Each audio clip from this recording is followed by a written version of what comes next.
예, 오늘은 그 네. 제목하고가 올라갈 수가 없습니다. 지금 데스크탑이 잘 안 되고 있습니까? 데스크탑이 연결이 되지 않고 지금 핸드폰을 하고 있습니다. 핸드폰을 방송. 그래요. 네, 알겠습니다.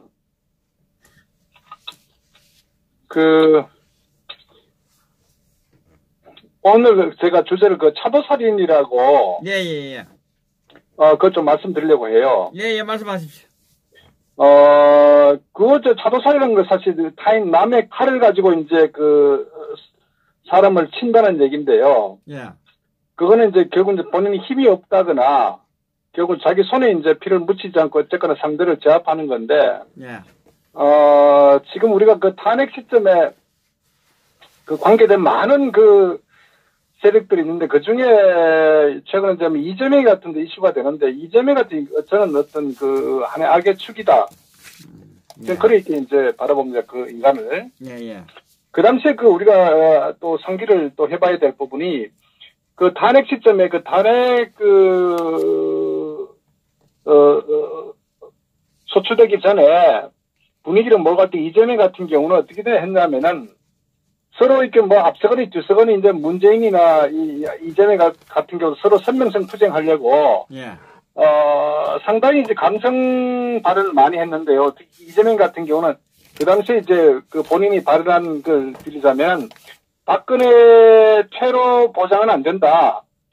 퇴진 후에 반드시 구속 처벌해야 된다. 이렇게 이제 사실은 대통령직의 인심에 불구하고 이재명이가 성남시장 때 그런 상당히 아주 망언을 했습니다. 예. 그리고 그 당시에 또 이재명이는 그런 얘기도 했었어요. 페이스북에다가 이 정치 권력을 가졌다는 이유로 이 학살자 이승만, 군사반란 인권침해 박정희 쿠데타와 광주 학살 전두환은 책임을 지지 않았다. 그래서 간땡이가 부은 박근혜가 대놓고 불법을 감행했다. 그래서 이 박근혜 구속 처벌을 통해 반드시 박근혜 죄를 물어야 된다. 이렇게 사실 어떻게 보면 성남시장이 한갓 정말 기껏해야 아주 중소도시 시의 시장 아닙니까? 네. 그런 인간이 정말 저는 인간의 어떤 탈을 썼다. 저는 이렇게 봐요. 그래서 그때도 박 대통령 구속해가지고 개망신을 줘야 된다. 그리고 청와대에서 나오는 순간 수갑을 채워가지고 수감할 것을 요구한다. 사실 어떻게 보면은 정상적 인간으로 우리가 볼 수가 없어요. 이재명 같은 경우는. 예. 그걸 잊지 말아야 된다고. 우리가 지금까지 김무성, 유승민도 물론 우파 내에서 정말 폐악질을 한 배신자들이지만 아울러 이 좌파 내의 이 세력들도 반드시 응징을 해야 돼요. 자, 그런데 제가 왜 오늘 주제에다 차대소린이라고 했냐면은 현재 안타깝게도 아직까지는 이 태극기 애국 국민들 소위 탄핵의 실체, 탄핵에 대해서 우리가 강력하게 반대하는 우리 어떤 애국우파 국민들 제외하고는 아직도 이 좌파들이 정말 이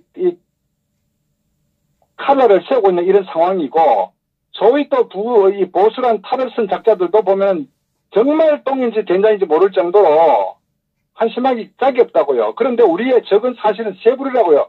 김정은을 정리시켜야 되고 이 좌파 종북주사파 이 문재인 정권과 거기에 부역한 이 좌파들 이재명 외에도 수없이 많은 이 안민석이 같은 그런 세력들도 반드시 척결을 해야 된다 우리가.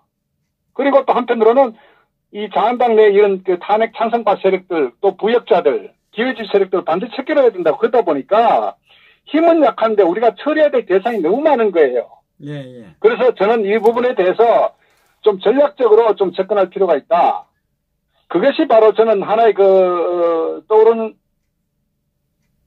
이 고사가 소위 말해서 이 차도살인이라는 건데 이 차도살인이라는 거는 어떤 유래가 있냐면 간단히 설명드리면 옛날에 이 춘추 전국시대 말이에요. 예. 이 초나라에 이제 비무국이라는 사람하고 낭화하고 백극하고 세 사람이 있어요.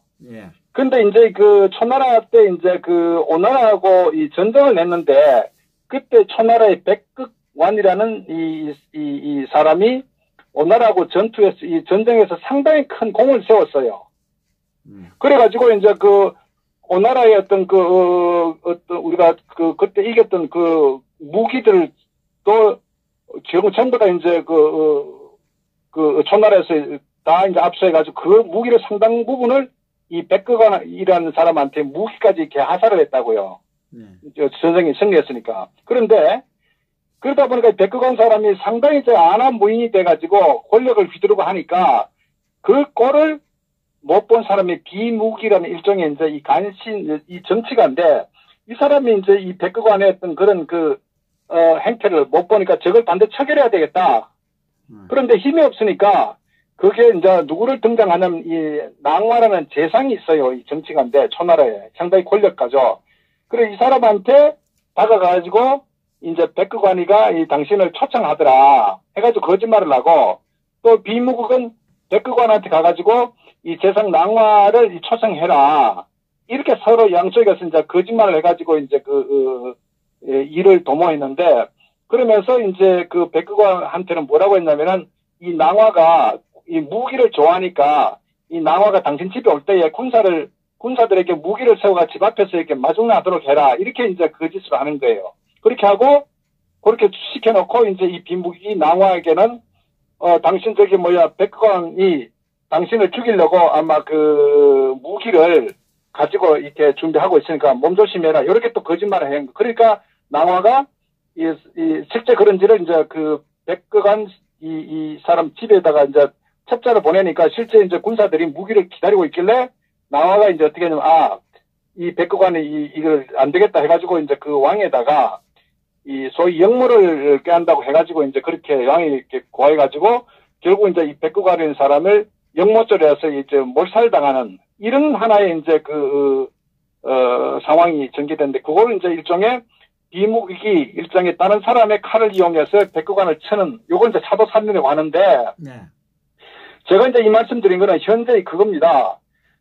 우리가 이제 이 좌파 내 이제 권력 투쟁에 이제 시작된 것 중에 우리가 좀 유심히 살펴볼 필요가 있는 게 안희정이가 정권 초기에 일종의 미투 사건으로 낙마했지 않습니까? 그런데 사실 굉장히 정치적으로 제기하기 어려울 정도로 사실 굉장히 이제 그 상대를 제압하는 것도 다른 정치 권력이나 뇌물이나 이런 게 아니라 일종의 미투라는 굉장히 좀 파렴치한 그런 죄목으로 해가지고 안희정을 처벌했다고요. 어떻게 보면은 재기불능 상태로. 그러니까 안희정 입장에 봤을 때 초창기에 방심했다고 허를 찔렸죠. 그러면서 한편으로는 이제 그 배경에 대해서 곱씹지 않을 수가 없다. 저는 그래서 과연 자신을 친 어떤 세력이 누구냐. 당연히 상식적으로 봤을 때 임종석 세력이라고 판단했겠죠. 그러니까 차기에 가장 강력한 이 좌파의 대선 잠재 후보였던 안희정이가 처벌했는데 어쨌거나 저는 정치적으로 여러 가지 의도가 있다고 봅니다. 그 다음에 친 다음에 지금 현재 이재명이를 일종의 이제 형님 정신병원 강제 입원 사건으로 또 처벌이지 않습니까? 지금 그렇게 진행되고 있잖아요. 그러니까 저는 그래요. 그 다음에 또 이재명이가 날아가면 어차피 박원순이도 또 다음 타겟이 된다고 보기 때문에 박원순이가 한국노총하고 연대하고 또 지방 다니면서 나름대로 정치 이 세력화하고자 하는 게 지금 좌파 내의 어떤 권력 투쟁의 한 흐름이거든요. 결국은 현재 여기에 어떤 모든 세력의 어떤 배후에는 임종석이가 있다고 저희들 판단하는 거예요. 임종석이 권력의 핵심이니까. 네.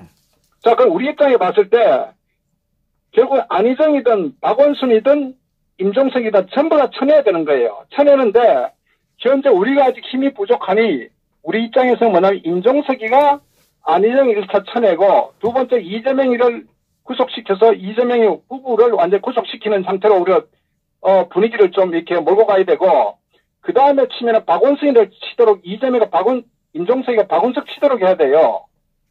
그거 치고 나면 마지막 임종석이가 남죠.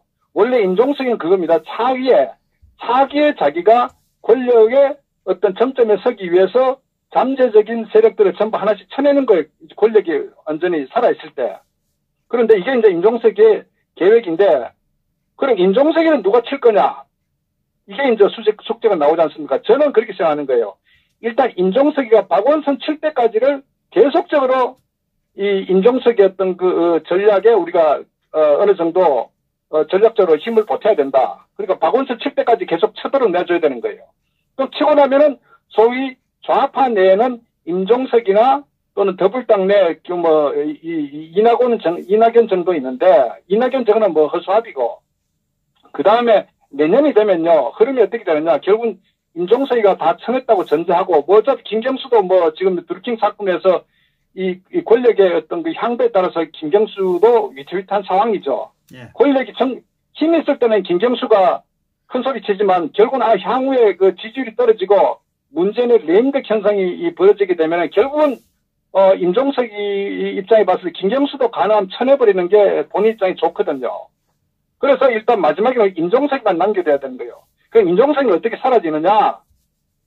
내년이 되면요. 어차피 문재인은 이 경제 몰락으로 인해서 현재도 지지율이 계속적으로 지금 떨어지면서 50% 이하로 떨어졌지 않습니까? 예. 그런데 결국 이제 남북 간에, 특히 미국 간에도 진전이 없는 상태이기 때문에 결국은 점점 내년 연말 하반기가 연말 되면은 문재인의 지지는 더 떨어집니다. 결국은 저는 40대 중초반대로 떨어질 가능성이 있다. 갤럽에서 조사한다고 하더라도 결국 그렇게 되면은 어떻게 되냐면은 내년에 경제가 더 어려워지고 하면은 이 더불당 좌파 정당 내에서 누군가가 책임을 져야 된다. 이렇게 분위기를 몰고 갈 겁니다. 왜? 결국 이 더불당 이해들은 총선을 대비해서 각자 도생하기 위한 전략적으로 아마 가져갈 거예요. 그러면서 동시에 이 임종석이 계속 존재하는 한은 점점 자기들이 어떤 당 지지율이나 총선의 이 당선 가능성이 낮아지기 때문에 결국은 임종석이 또 희생양으로 삼을 거예요. 그래서 임종석이 손으로 안희정, 이재명, 박원순, 김경수를 쳐내도록 우리가 상당히 옆에서 묵시적으로 상당히 좀 일조를 마치 이 문바처럼 상당히 어떤 그런 역할을 좀 할 필요가 있겠다.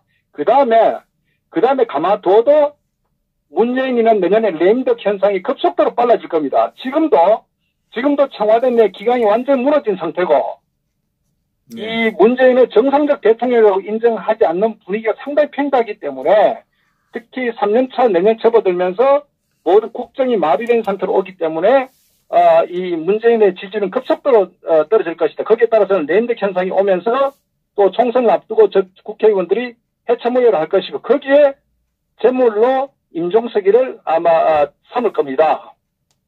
그래서 임종석은 어차피 또 이 좌파 정당에서 목이 쳐날아간다고요. 그러면 결국은 남으면 이 좌파 내에서는 향후에 마땅한 리더가 없는 상황이 한 공백이 생길 거예요.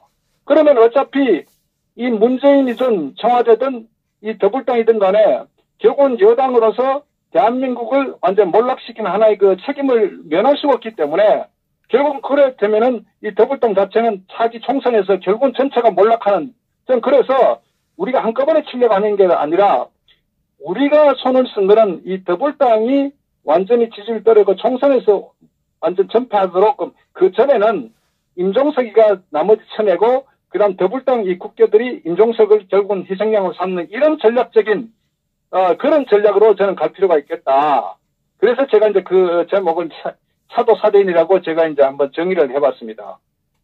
예. 그래서 저는 이제 그 부분하고 제가 사실은 이제 여권 내 흐름은 이렇게 흘러가고 있는데 사실은 이제 제가 또 아침에 이렇게 뉴스를 보다가 참 정말 아주 꼴보기